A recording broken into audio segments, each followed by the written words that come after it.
अगर हम ओकैब को लेकर के बात करें तो ओकैब में अभी तक आपने जिस भी टीचर से पढ़ा है और पढ़ कर के खुद से नोट्स बनाए हैं तो वहाँ से तो आपको रिवीजन करना ही है, या फिर अगर आपने किसी टीचर की बुक से या फिर ब्लैक बुक हो गई या फिर कोई भी अदर बुक हो गई जहाँ पर से भी आपने ओकैब की चीज़ें पढ़ी हैं तो वहाँ से आपको रिवीजन करना है। क्योंकि देखो एट द एंड मतलब ओकैब ऐसी चीज़ है जहाँ पर से आप जितना ज़्यादा से ज़्यादा रिवीजन करोगे तो वहाँ से उतने ही ज़्यादा वर्ड आपको रिकॉल होंगे। तो रिवीजन तो बहुत ज़्यादा ज़रूरी है, ये तो बताने की ज़रूरत ही नहीं होनी चाहिए।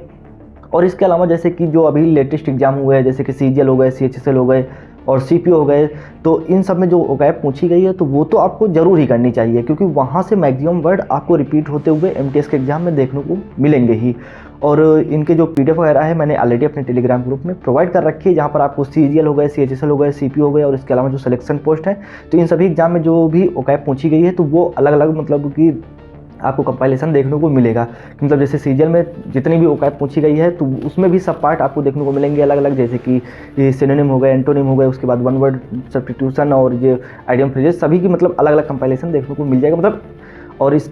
उसी पीडीएफ के अंदर है कंपाइलेशन लेकिन अलग अलग उसमें है। और इसके अलावा जैसे कि मतलब सिलेक्शन पोस्ट में ओकैब पूछी गई वो भी आपको देखने को मिल जाएगी। और इसके अलावा जैसे कि नरेशन हो गए और वॉइस हो गए और इधर की क्वेश्चन हो गए, मतलब इन सब की अलग अलग पीडीएफ का कंपाइलेशन आपको टॉपिक वाइज वहाँ पर देखने को मिल जाएगा, तो वहाँ से आप प्रैक्टिस कर सकते हो। और मतलब देखो ओकैब क्या है कि जैसे सीजीएल में जो ओकैब पूछी गई है उसका रिपीटेशन मतलब कि मैक्सिमम वर्ड वहाँ सीएचएसएल में भी देखने को मिले हैं, सीपीओ में भी देखने को मिले हैं, तो सेम वैसे ही अब यहाँ पर एमटीएस में भी। तो मतलब इन सभी एग्जाम की ओकैब में तो ये समझ लो कि ये वही 70 to 80% ओकैब आपका रिपीटेशन आपको देखने को मिलेगा एमटीएस के एग्जाम में। बाकी जो 10 से 20% ओकैब होगी तो वही नई यहाँ पर पूछी जाएगी, लेकिन उसी के इर्द गिर्द होंगे तो मतलब उससे एक आपको रफली आइडिया लग जाएगा किस टाइप की ओकैब पूछी गई है। और इसके अलावा हम बात करेंगे जैसे कि ये जो देखो एमटीएस के एग्जाम में फर्स्ट सेक्शन से तो मतलब बस वही पासिंग मार्क की ज़रूरत है, तो वो तो आप आराम से क्वालिफाई कर लोगे, तो उस पर आपको ज़्यादा फोकस नहीं करना है। मेन फोकस आपको सेकंड पेपर पर रखना है, जैसे कि यहाँ पर आपको इंग्लिश में अच्छी तरह से अटेम्प्ट करना है पेपर को और उसका सही से एनालिसिस करते हुए अभी मॉक टेस्ट अटेम्प्ट करते हुए चलो। बाकी जीके जीएस भी आपने जहाँ से पढ़ा है तो उसका रिविजन करते हुए चलो, और ये दोनों चीज़ें रिविजन मांगती हैं। और